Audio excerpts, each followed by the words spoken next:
સમગ્ર વૈષ્ણવ સોની સમાજને હિતલ રાજપુરાના જય શ્રી કૃષ્ણ। આજનો દિવસ એટલે કે 8મી માર્ચ, અને 8મી માર્ચ એટલે કે આપણો દિવસ। આપણો એટલે કે આંતરરાષ્ટ્રીય મહિલા દિવસ।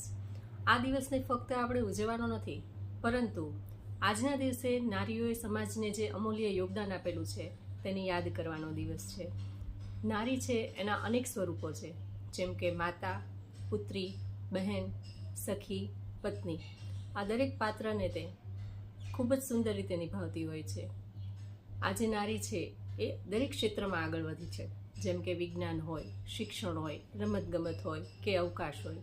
આજે દરેક ક્ષેત્રની અંદર નારીઓએ પોતાનું નામ, પોતાના પરિવારનું નામ અને સમગ્ર સમાજનું નામ પણ આગળ કરેલું છે। નારી તું નારાયણી એટલા માટે જ એને કહેવાય છે। મહિલા સશક્તિકરણ એટલે શું? મહિલા સશક્તિકરણ એટલે ફક્ત નોકરી અપાવી નહીં, પરંતુ નારીઓની અંદર રહેલો જે આત્મવિશ્વાસ છે એને પણ જગાડવાનો છે। આજે ફક્ત ઘરની બહાર નીકળતી જે લેડીઝ હોય છે એને જ આપણે સન્માન આપવું, એનું જ કદર કરવું નહીં, પરંતુ ઘરની અંદર રહેતી ગૃહિણી છે તો એને પણ આપણે સન્માન આપીએ, એના પણ કાર્યને આપણે બિરદાવીએ। આજે માતા છે એ જમવાનું બનાવે છે, તો માતાને એક વખત કહો જમવાનું ખૂબ સરસ બન્યું છે, એના થાકેલા ચહેરા ઉપર પણ એક સુંદર મજાનું સ્મિત આવી જાય છે અને એનો બધો જ થાક ભૂલી જાય છે। આજે નારીને ફક્ત જરૂર છે એના કામની કદર કરવાવાળો કોઈ વ્યક્તિ મળે।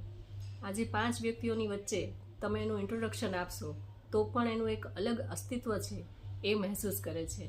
તો આપણે સર્વ ભેગા થઈ અને એક આજના દિવસે સંકલ્પ કરીએ કે ભાઈ નારીઓનું અમે સન્માન કરશું, એને આગળ વધારશું, એનામાં આત્મવિશ્વાસ જગાડશું। માટે જ નારી છે એ ભક્તિ છે, નારી છે એ શક્તિ છે, જેના વિના આખી સૃષ્ટિ અધૂરી છે। આપ સર્વોને આજના દિવસની, આંતરરાષ્ટ્રીય મહિલા દિવસની ખૂબ ખૂબ શુભેચ્છા। જય શ્રી કૃષ્ણ।